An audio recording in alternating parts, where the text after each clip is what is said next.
नमस्कार, आप देख रहे हैं यूथ मीडिया और मैं हूं प्रताप अभिषेक। साथियों, यूथ मीडिया का ये कार्यक्रम हम राजनीतिक हस्तियों के लिए कर रहे हैं जो राजनीति में, सक्रिय राजनीति में जिनको काफ़ी समय हो गया है, लेकिन ये हमारा साक्षात्कार राजनीति से थोड़ा इतर है। उनकी व्यक्तिगत जीवन को थोड़ा सा जानना, जनता को बताना कि वो व्यक्तिगत जीवन में वो क्या कार्य करते थे, उनका जीवन की शुरुआत कैसे हुई राजनीति में। तो इस क्रम में हम आज जिन शख्सियत से मिलने आए हैं वो हैं प्रीतम लोधी जी, जो कि जिन्होंने अपनी राजनीति गांव के सरपंच के रूप में प्रारंभ की और इसके बाद विधायक का चुनाव लड़ा। तो चलिए शुरू करते हैं प्रीतम लोधी जी से। आज यूथ मीडिया को मैं बता देना चाहता हूं अपनी राजनीति के बारे में। हमारे ख़ानदान के अंदर, हमारे ब्लड में, पूरे ख़ानदान के में शुरू से ही सेवा करने की भावनाएं रही हैं। मेरे पिताजी जनसंघ से जब बनी थी उसी टाइम से काम करते थे, लेकिन उस समय पे बहुत कम लोगों का अभाव था, कम लोग हुआ करते थे। पिताजी के साथ कोई जाने तैयार नहीं होता था, तो मैं उनके साथ डिब्बा लेके और जो दीवार लेखन करते थे मैं उसका काम करता था। तो आप अपने प्रारंभिक जीवन के बारे में बताइए कि राजनीति में आपका कैसे आना हुआ। हमारे पिताजी जनसेवा करते थे और सेवा शुरू की तो हम भी धीरे धीरे उसी भावनाओं में बहते गए और हम भी सेवा करने लगे। और जैसे ही सेवा करते करते हम लोगों को क्या है कि पहले कोई ऐसी जान पहचान तो थी नहीं, वो थी नहीं, तो ग्रामीण क्षेत्र में ही हम करते थे। गांव वालों ने थोड़ा सा हमारे ऊपर विश्वास किया और हमें शुरू से ही पुलिस बहुत परेशान करती थी, इसलिए गांव वालों ने कहा नहीं, इस लगे ने सेवा का भाव है, इस लगे में हम कुछ देखना चाहते हैं। उन्होंने मुझे सरपंच के रूप में बनाया सरपंच, और फिर मेरे को कंटिन्यू 25 साल सरपंच उन्होंने बना के रखा और उन्हीं काम करते करते आज मैं यहाँ तक पहुँचा हूँ। और पार्टी में हमने जनसंघ और जनता पार्टी, भारतीय जनता पार्टी का हमारे परिवार ने सफर तय किया है और आज आपके सामने। अच्छा, तो आप जनसंघ के समय से यानी कि भारतीय जनता पार्टी से जुड़े हैं? जी। तो यानी कि आपके पारिवारिक पृष्ठभूमि भी जनसंघ से जुड़ी हुई थी? जनसंघ से जुड़ी है। अच्छा, उसके अलावा आप ग्वालियर जिले में जो ग्राम पंचायत पड़ती है जलालपुर, वहाँ से लगातार 25 साल तक सरपंच रहे? जी, 25 साल कंटिन्यू सरपंच रहा। उससे पहले मेरे पिताजी रहे और मेरे बाद में 25 साल के बाद में बहू पार्षद रही। तो इस तरीके से हमारा राजनीति जीवन सफर हमने तय किया। अच्छा, आप मतलब सामान्य किसान परिवार से आते हैं? हाँ, एक हम बहुत छोटे किसान, सामान्य, बहुत गांव में जाके आप पता करोगे तो हम सबसे छोटे किसान हैं गांव के अंदर। ठीक, तो भाई साहब, आपने जब 25 साल तक लगातार गांव में आप सरपंच रहे तो आपने मतलब ग्राम में कई विकास कार्य भी किए होंगे, तो आप कुछ गिना सकें, चुनिंदा एक दो? जी, हमने सबसे पहले ग्रामीण में मैंने हरा भरा होने का, पंचायत को हरा भरा होने का हमने संकल्प लिया। तो हमारी पंचायत हरी भरी रहती है, कहीं आपको सूखी जगह नहीं मिलेगी। हमको ग्रीन पुरस्कार भी मिला है। दूसरा, हमने स्वच्छता पे काम किया, तो सबसे पहले मुझे राष्ट्रीय पुरस्कार मिला था स्वच्छता पे। यहाँ पंचायत में किसी को नहीं मिला ग्वालियर में।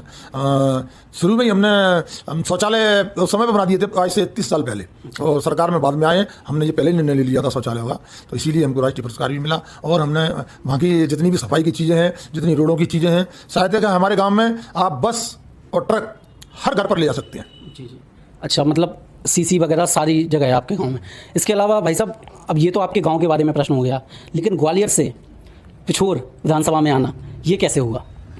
ये थोड़ा ये हुआ हमारा कि वहाँ पे हम थोड़े पॉपुलर हुए, क्योंकि हमें खेलों के प्रति ज़्यादा जागरूकता रखी है मेरे पीछे, क्योंकि हम कुश्ती भी लड़ते थे। तो हम दंगल कराते हैं, तो हमारे यहाँ राष्ट्रीय दंगल लगता है। तो राष्ट्रीय दंगल में बहुत दूर दूर के लोग आते हैं, पूरे हिंदुस्तान के पहलवान आते हैं, तो लोगों में ख्याति बढ़ी इससे, और हम खेलों के प्रति रुझान हमारा बढ़ा। तो इसीलिए हमको लोग चाहने लगे। तो फिर जितने भी नेता थे मध्य प्रदेश में, वो अपने चुनाव में हमको निमंत्रण देते थे। मैं पूरे मध्य प्रदेश में हर विधानसभा में चुनाव में भारतीय जनता पार्टी का सहयोग करता था। करते करते वहाँ से आते आते टिकट मांगा मैंने ग्वालियर ग्रामीण से, लेकिन भारतीय जनता पार्टी को ऐसा लगा कि हमें पिछोर की जरूरत है, तो मैं उन्हें पिछोर से टिकट दिया। मैंने टिकट का स्वागत किया और पिछोर में आके काम करने लगा। पहली बार में मुझे 72,000 वोट मिला, जहाँ मेरे घर का वोट नहीं, जहाँ मेरे परिवार का वोट नहीं। यहाँ इतना प्यार मिला मुझे 72,000 वोटों का, शुरू में ही तब प्यार दिया। तो मैंने यहाँ पर आके समस्याओं का अंबार देखा, और वास्तव में मध्य प्रदेश में जितने भी मैंने वो देखे विधानसभाएं, सबसे ज़्यादा समस्याओं का अंबार पिछोर में देखा मुझे मध्य प्रदेश के अंदर। ये 30 साल से कांग्रेस का विधायक और मंत्री रहने के बावजूद भी यहाँ ये काम नहीं। यहाँ का युवा बेरोजगार की तरफ बढ़ता जा रहा है, बाहर जाकर काम करने जा रहा है बेचारा, परिवार छोड़ के, अपनी धर्मपत्नी को छोड़ के, अपने भाइयों को छोड़ के, अपने पिता को छोड़ के, सब लोग बाहर काम के लिए डले हुए हैं। एक भी ऐसी जगह नहीं देखी मैंने यहाँ पे जहाँ युवा के लिए काम हो। ये है, और मेन बात ये है यहाँ पे कि यहाँ की समस्याओं का इतना अंबार है, वो युवा ही, आपकी जैसे युवा मीडिया है, ऐसे ही यहाँ की समस्याओं को युवा ही उभारेगा एक दिन। अगर युवा मेरी बात अगर सुन रहे हो पिछोर विधानसभा से, तो युवाओं को आगे आएं और इस भारतीय जनता पार्टी को कमल खिलवाएं, और यहाँ की समस्याओं से काम करके इस पिछोर विधानसभा को एक मध्य प्रदेश में हमारा युवा विधानसभा के कार्यकर्ता इसकी एक स्वच्छ विधानसभा बनाए। अच्छा भाई साहब, तो मतलब युवाओं के रोजगार के लिए मान लीजिए अगर आपको जनता चुनती है, तो आपका रोड मैप क्या होगा? युवाओं को किस प्रकार से आप रोजगार दे पाएंगे? यहाँ इतनी खनिज संपदा है पिछोर के अंदर कि इतनी खनिज संपदा शायद है कि पूरे मध्य प्रदेश में कहीं नहीं है। यहाँ का पत्थर विदेश जाता है। अगर यहाँ का पत्थर हम यहाँ के लोग कारीगर पत्थर निकालते हैं, मेहनत का काम वो करते हैं, और जब पत्थर बाहर आ जाता है तो फैक्ट्रियों में जाता है बाहर, और बाहर सप्लाई होता है। अगर उनकी फैक्ट्री यहीं लगा दी जाए, जितने भी सामान बनने की है, या टाइल्स बनने की है, या पत्थर बनने की है, सिड्डी बनने की है, तो यहाँ अगर हम उद्योग धंधे शुरू करें तो यहाँ का पत्थर यहीं करें तो यहाँ कितनी आमदनी हो जाएगी, कितने बेरोजगार लोग लग जाएंगे। दूसरा मैंने एक रोजगार और देखा यहाँ पे, तेंदुपत्ते का। तेंदुपत्ता यहाँ के लोग बरसात में वो चाहे जंगल में जाते हैं काटने के लिए, और जंगल में सांप कीड़ बिच्छू होते हैं। यहाँ के कांग्रेस विधायक ने इतना नहीं देखा कि यहाँ पे लोग कितने सांप बिच्छू और कांटों से जख्मी हो जाते हैं। फिर भी भारतीय जनता पार्टी ने उनको आदिवासी भाइयों को जूते देने का, चप्पलें और साड़ियाँ काम करने का, उन्होंने यहाँ पर एक ऐसा योजना निकाली कि जिससे यहाँ का आदिवासी इस चीज़ को मानता है कि भारतीय जनता पार्टी काम भी देती है और रोजगार भी देती है और सहयोग भी करती है। अगर यहाँ का तेंदुपत्ता तोड़ते यहाँ के लोग हैं और बाहर जाता है मिलों में, वहाँ बीड़ियाँ बनती हैं, अगर वो मिल उद्योग छोटे छोटे यहीं खुल जाए तो मैं आपको बता सकता हूँ कम से कम नहीं तो 5-10 हज़ार महिलाएं काम करने का यहाँ रोजगार मिल जाएगा। फिर यहाँ के लोग बाहर क्यों जाएंगे? नहीं जाएंगे, फिर लोग बाहर जाते हैं। ऐसे यहाँ पे मूंगफली का काम है। मूंगफली यहाँ इतनी होती है, शायद है कि मध्य प्रदेश में कहीं होती हो। अगर मूंगफली के बनने के जितने भी हम पैकेट वगैरह बनाते हैं, हम नमकीन वगैरह बनाते हैं, हम तेल निकालते हैं और भी चीज़ें बनाते हैं, सबके उद्योग धंधे यही लग जाए तो यहाँ का मूंगफली यहीं लगे तो यहाँ के रोजगार को काम मिलेगा। यहाँ के जितने भी यहाँ के रोजगार लगे हैं, यहाँ की रेत देखिए, रेत यहाँ से है, लेकिन यहाँ के कांग्रेस के विधायक बाहर भेजते हैं, लेकिन यहाँ का आदमी रेत का धंधा नहीं कर पाता है, ये सीधे बाहर भेज देते हैं। अगर उनको रेत के धंधे में भी यहाँ के युवा को लगाया जाए तो यहाँ धंधा मिलेगा युवा को। ऐसी बहुत सी चीज़ें यहाँ खनिज संपदा इतनी है यहाँ पे कि उस खनिज संपदा के उद्योग यहाँ लग जाए तो मेरा ख्याल है यहाँ का आधी विधानसभा यहाँ रोजगार मिल जाएगा।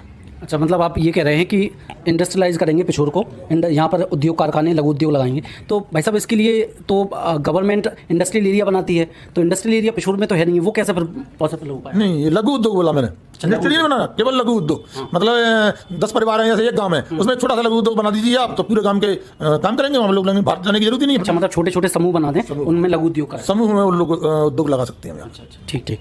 चलिए भाई साहब, इसके अलावा और युवाओं के लिए आप क्या कहना चाहते हैं? यहाँ के युवाओं को रोजगार मिल जाए। युवाओं से मैं ये कहना चाहता हूँ कि जैसे यूथ मीडिया है, ऐसे ही यूथ यहाँ की भाजपा बने, क्योंकि यहाँ के जितने भी पुराने हमारे बुजुर्ग और हो गए हैं भारतीय जनता पार्टी के नेता, हमें उनसे ये कहूँगा कि आप इनको आशीर्वाद दें युवाओं को, और युवाओं को संरक्षण दें और युवाओं को रास्ता दिखाएं। तो यहाँ के युवा, मेरे को भरोसा है कि यहाँ का युवा और कार्यकर्ता, भारतीय जनता पार्टी कार्यकर्ता बहुत कुछ कर सकता है, और मेहनत करके यहाँ की विधानसभा की विधायक की सीट हमारी भारतीय जनता पार्टी को मध्य प्रदेश में और भोपाल में पहुँचा सकता है। मतलब आप कह रहे हैं कि जो वरिष्ठ नेता हैं वो आप युवाओं के हाथ में बागडोर दें, जिससे वो पार्टी को आगे ले जाए। बिल्कुल राइट। जी जी, चलिए। तो भाई साहब, आप यूथ मीडिया में आए, इसके आपके लिए धन्यवाद, आपने समय निकाला अपना कीमती। और तो ये थे हमारे साथ प्रीतम लोधी जी, जो कि जिनके राजनीतिक जीवन के बारे में हम जान रहे थे। आप देख रहे थे यूथ मीडिया। नमस्कार।